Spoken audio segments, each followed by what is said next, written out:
Two men journey to the bars and restaurants of Scandinavia to find amazing beers, always with the same question. Hey, what's on tap? It's time to find out. Day 20. We have this is, I guess, 5 days. Do you count today for 5 days left, or would you say that it's 4 days left? For me, 24 is like the end goal for Christmas. Right, Christmas but would you Eve. count today as like part of that, or is today? Now that we're doing this day, it's already passed, and now there's 4 days left. As soon as that's how I personally just think about life. So there's 4 days left after today. Yes. Okay. Today isn't the full day. I mean, we haven't completed it yet. But still, yeah. We're getting really close. it's this day is downhill from here. Yeah. It really, after 3 o'clock, it's all, the day's over. I mean, it's spent. So what do we got today? I have pulled. So, what our listeners should know is that we genuinely don't know what the other person has brought. Right. It's not some kind of trick where we talk about this in advance. We genuinely don't know what the other person is bringing. Right. And almost all of the beers are wrapped and ready to go before we start recording even the first day. Yeah. With a few exceptions, I have held back 2 beers that will be open between now and Christmas Eve. In the next 4 days. And I think you have held back 1 beer. I have held back 1 beer. So, for these last 5 beers, Yes. 3 we couldn't have opened them on the 1st of Well, you December. got to have that big countdown, like your, New Year's Eve kind of countdown. Exactly. You got to have those really big, winners right there that you kind of like, bam, bam, bam. Exactly. So when I reached into our little secret bag, I specifically didn't pull out one of the 2. That happens. It's okay because we don't number them in advance or anything. We just we just go and just kind of randomly pull things. Yeah. So from yesterday to back to the beginning, those were really, really random, and now we're getting into a part that's a little bit less random, but it's still pretty random. Exactly. This is a glimpse behind the scenes. Okay. Well, let's see what today's beer is then. So this is obviously a bottle you've got. It is a bottle. It is. I see the cap. It's a 2L beer. It is because every calendar we have to have 1 2 beer. We've always had a 2 beer in every calendar. It's the Mexican hot chocolate. And so I was like, we're keeping that tradition alive. So every year we'll always have at least 1 beer from 2. And they've been really putting out some good stuff, some really good stouts the past few months. Yeah, I have already tried this, Yeah, I know. and I know we're going to like it. Have you tried it yet? I have not tried it yet. Oh, you're in for a treat. I was looking forward to it because I know they've put out 2 or 3 really impressive stouts recently, and so I'm really looking forward to this. Yeah, one was really smoky, right? Maybe not. Yeah, I think so. Maybe I remember it correctly. But this is 2L Mexican hot chocolate barrel-aged Imperial Stout 2022, and it is 11% ABV. All right, well, let's just crack it this has bad boy open. All of the ingredients. Yeah. So I'm guessing there's like some cinnamon and chilies on this. Probably, of course, barrel aging. So, did it say what kind of barrel aging, or did it just say barrel aged stout? No, it doesn't say. Let me see it for a second here. Usually there's a story on the side. Imperial milk stout aged 12 months in bourbon barrels with addition of walnuts, almonds, hazelnuts, pecans, cinnamon, cocoa nibs, chilies, and lactose. That's a lot of nuts. I don't think I've ever had this many varietal of nuts in a beer before. Walnuts, almonds, hazelnuts, and pecans. That's a lot. I mean, I say that I've tried it, but Untapped doesn't seem to think so. I saw that you checked it in once before. Did you check it in as a variant? This is really interesting. It exists both as a... Ooh, that smells great. Either I never checked it in, or I checked it in as something incorrect, or the original one has been deleted. The original one we've seen this before with the Almond Joy, the mystery of the brewery Almond Joy beer. And Joyride. Joyride, yeah. But it was a coconut chocolate Almond Joy take, which is a... Yeah, the brewery keeps deleting that beer. That specific beer from Untapped, and we don't re-add it. Whenever it's re-added by other people in the world, we re-rate it. Yeah. So I have a note that just says my rating for Joyride and the day we had it, so I can go back and pull the picture from there. Yeah.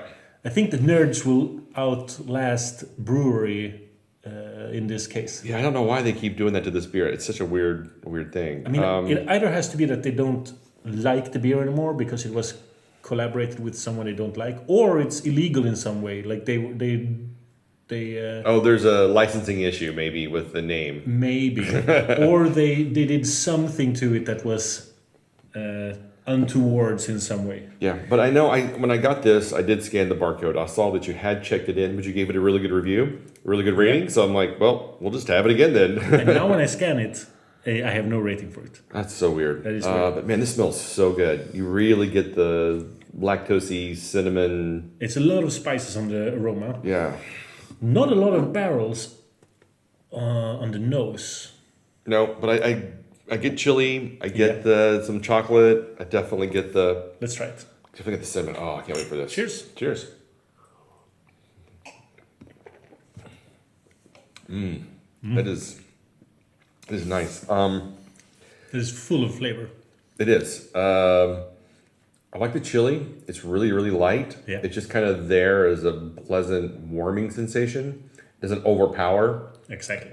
Which is really nice. There's a bit of, I think, tartness coming from the barrels. A little tannic tartness to it. I didn't get that. I'll have to check for that. But it's really, really slight. I think it's more, you have a sensitivity to that. You might pick it up more. I get so much hot chocolate from this, like milk chocolate. I think using a milk stout and adding the extra lactose really rounds it out. And the more you drink this, you get a little bit more of that heat, which is really, really nice. Surprisingly, I don't get like hazelnut very much. No? That's usually a taste that really throws me off. I don't really know what the almonds, walnuts, hazelnuts, and pecans add to this. I just think they add like body and... Probably a little dryness, because usually for me, whenever you add nuts to a beer, it kind of dries it out a little bit. Did you say it was bourbon, right? Yeah, bourbon barrels. Yeah, it's got a pleasant booziness. Kind of reminds me of the Griffin Claw that we had a couple of days ago, with its lightly boozy aftertaste. This is a really solid beer. I'm now I just checked back on my ratings, and I didn't check in the wrong beer. The beer, whatever I checked in, has been deleted. Okay.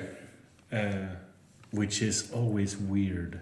Frustrating as well. It's frustrating because so for everyone who uses Untapped but don't know its inner workings, if you go into the web view, there is in your settings there is like a list of beers that have been deleted, modified, merged, or otherwise changed. And Now, do you have to have the professional account for that, or no? can you? Okay. As far as I know, that's for everyone. Okay. And you could go in there and look. And earlier this year, was it Other Half? Maybe Other Half. Oh, there's one Monkish. Yeah.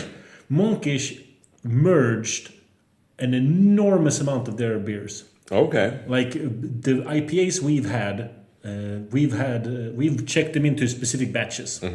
All of those have now been merged into just the beers. Yeah. Because Monkish they didn't care.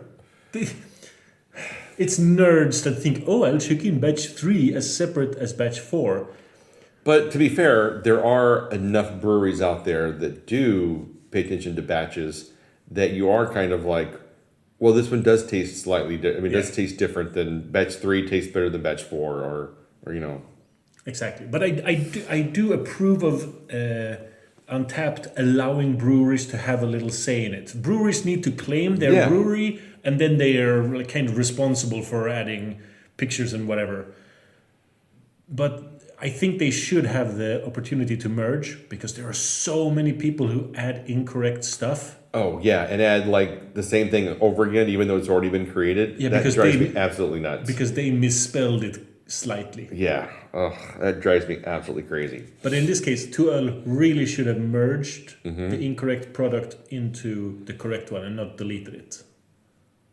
In this particular case. Yeah, it's so weird. Like I said, I scanned the barcode. I saw you checked it in. And you gave it like a 4 something, I believe. It was definitely more than 4. Yeah, it was definitely more than 4. But I can't remember exactly what it was. So I was like, well, perfect. This will be great to have on the show again. It is great, and it is a very Christmassy beer. It feels very Christmassy, right?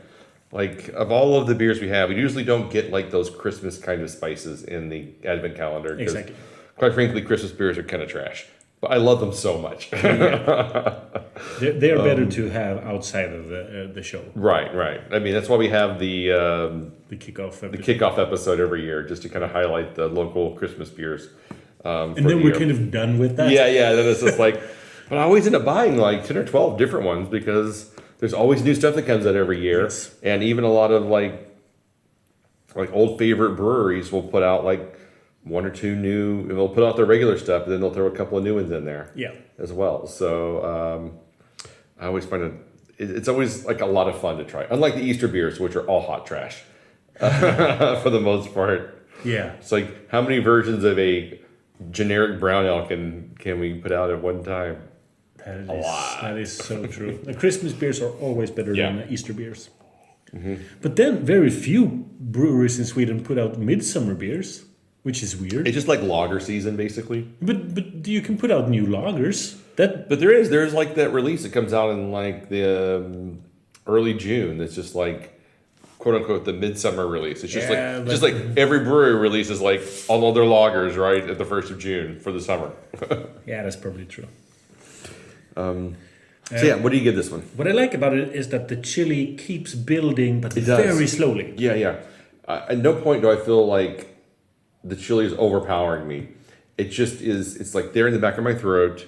It's in the front of my on the front of my tongue, front of my palate as well. It's a really nice, melange of chili and cinnamon that just kind of washes over my palate. I really, really like it.